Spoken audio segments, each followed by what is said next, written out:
When I painted my bathroom, I took down everything on the walls, the vanity light included. The light was a gross mess, so I decided I'd be better off cobbling something together to replace it. I grabbed a pair of sconces from my local Habitat Restore, shopped my basement for the rest of the supplies, and then was on my way. You'll need a pair of sconces, junction boxes, a 2x8 board, and some Romex and wire nuts to complete this project. The junction boxes need to be pretty small to fit in between the sconces and the wall. I live in an old house that had an abundance of weird small junction boxes, but if you don't, I linked to a junction box that I think will work in the description below. I started by disassembling the sconces and spray painting each of the pieces black. I used a flat black spray paint that my dad found in a box on the side of the road, so I can't give you a paint recommendation, but it seemed to work well enough. By doing this first, the paint had plenty of time to dry before I needed to mount the sconces onto the wall. Then I got to work on the wood board. I was using a scrap piece that I think used to be part of a bed frame, so after cutting it to size, I sanded it considerably. The size of the board was based on what I thought looked good when the sconces were sitting on it, which turned out to be 24 inches long by 7 inches wide. Next, I determined the placement of the sconces and junction boxes. Fun fact, the junction box on the right was actually too big for the project, and I wound up scrounging around to find something smaller. I had to pull a box off the wall of the basement to make it work.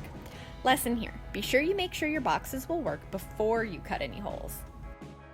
To cut the junction box holes, I used a drill to make a hole in each corner, then a jigsaw to cut the rest. There was definitely some trial and error to get a hole just large enough for the box, but with a little patience, everything works out fine.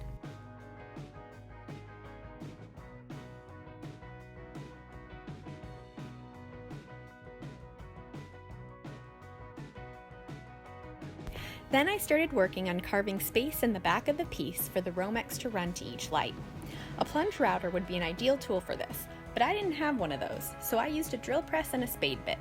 This is an ugly option, but it gets the job done.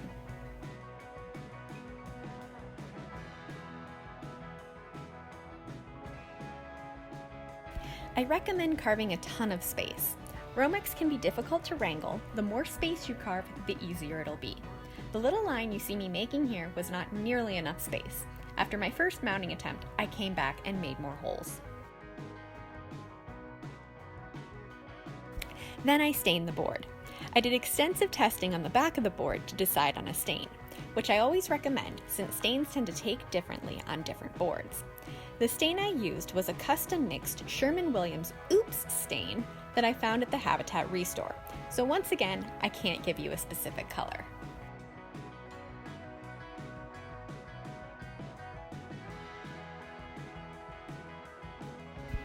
While the stain dried, I moved on to the electrical work. I'm not going to give any instructions on splicing wires because A, I'm not an electrician, and B, I don't feel like listening to all the internet trolls tell me why my job was less than perfect. Instead, I've put a link in the description below to a video on splicing wires by a guy who says he is an electrician. Go listen to him if you need help with this part. Then I went back to the wood piece and drilled 2 countersunk holes about 1 inch in from the top corners.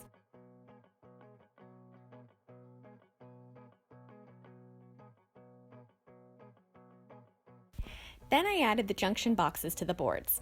Since I was using metal boxes, before I did this I popped out a knockout hole from each box and put the clamp connectors in place.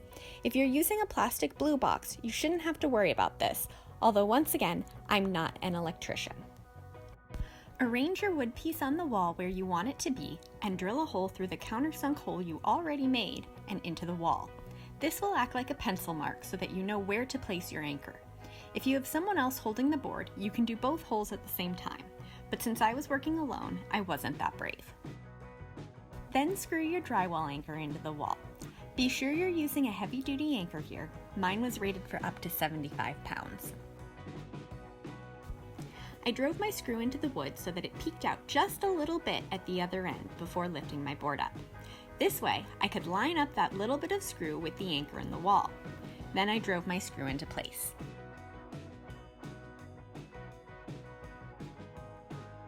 Then I did my second screw. I once again drilled a hole to act as a pencil mark, screwed in my drywall anchor, then added my screw.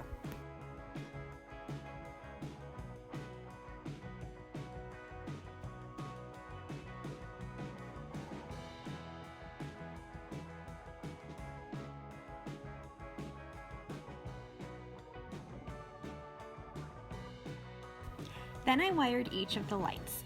Once the wires were spliced, I screwed the base of the sconce into place. I'd spray painted my screws slightly before I did this so that they wouldn't stick out.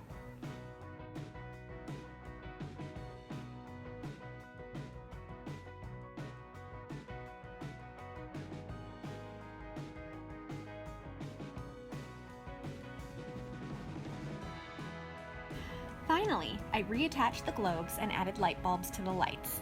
Then my light fixture was done.